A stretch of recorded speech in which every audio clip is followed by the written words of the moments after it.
introduce him real quick. Your Governor, Martin O'Malley, is in the house.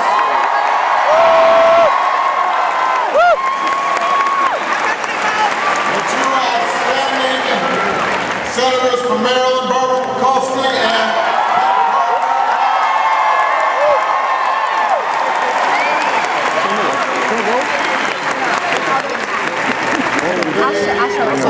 one of the finest leaders that we have in Congress, Steny Hoyer, is in the house.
Hold the magazine. Call it.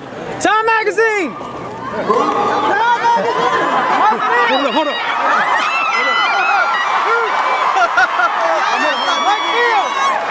The last time I was here, it was at the heat of a very long and very tough campaign. That's right. Yeah, baby. And in that campaign, I promised to be a president who, you guys can sit down about it.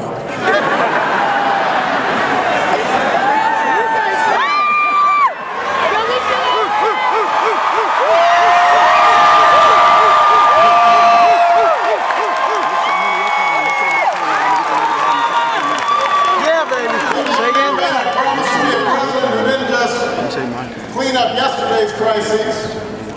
Time magazine. Okay. I didn't want to be a president who was just content with standing still. I promised to be a president who would build a better future. Who would move this nation forward.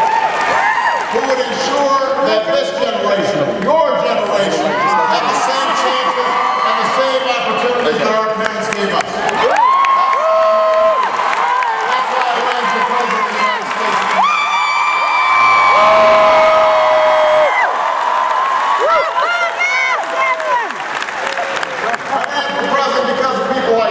Did she not do an outstanding job?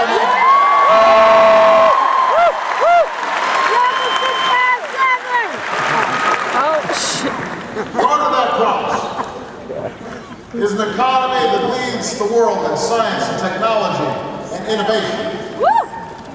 Part of that promise is a clean energy revolution that protects our planet, protects our security, creates jobs of the future right here in the United States of America. Part of it is giving every citizen the skills and the education they need to compete with any worker in the world. Just like we're getting right here at the University of Maryland.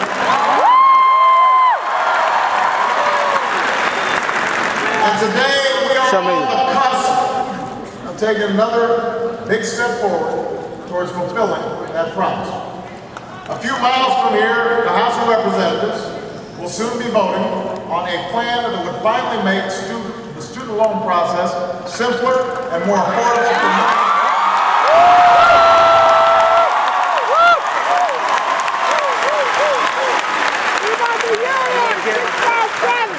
This plan would end billions upon billions of dollars in unwarranted subsidies that we hand out to banks and financial institutions.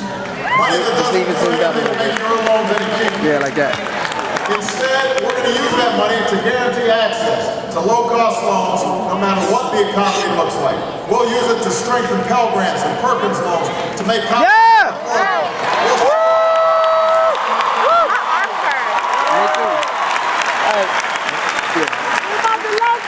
We will simplify the complicated, convoluted financial aid forms so it's easier for you to apply for help.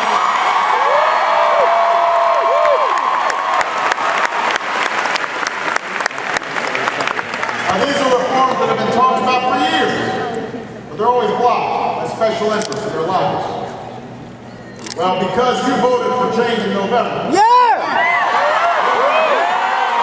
the House of Representatives today. And then we will take this battle for America's students and America's working families to the Senate. And then I intend to sign this bill into law because that's the change we work for.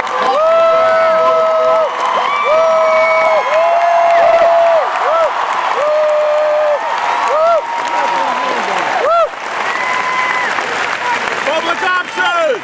Terps, we can't stop there. Terps! We're also those who are resistant to change.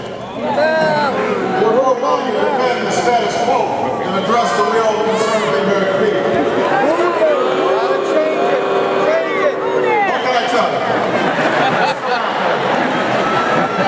We're facing the same kind of resistance on another defining struggle of this generation. And that's the issue of health insurance reform. That's right. Let me say, when you're young, I know this isn't always an issue that you have at the top of your mind. You think you're invulnerable. That's how I talk. Love you, Obama. I love you back.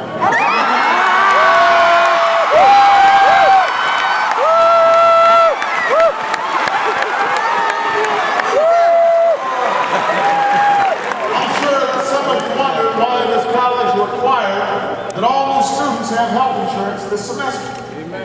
Well, here's why. Here's why. Every day,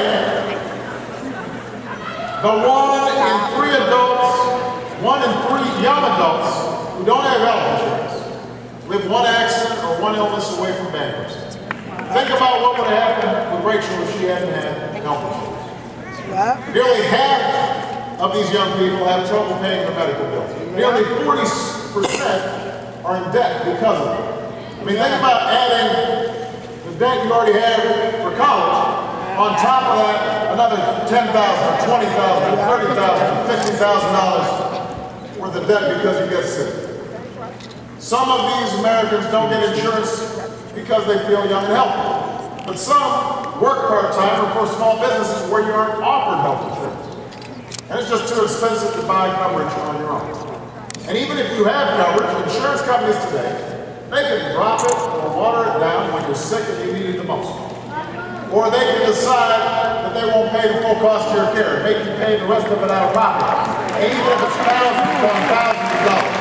That's why more than 1/3 of all young adults, including those with insurance, have had trouble paying their medical bills. That's why 1/4 of all young adults are paying off medical debt. We've heard some horror stories during the course of this debate. There's the young father I met in Colorado. His child was diagnosed with severe hemophilia the day after he was born.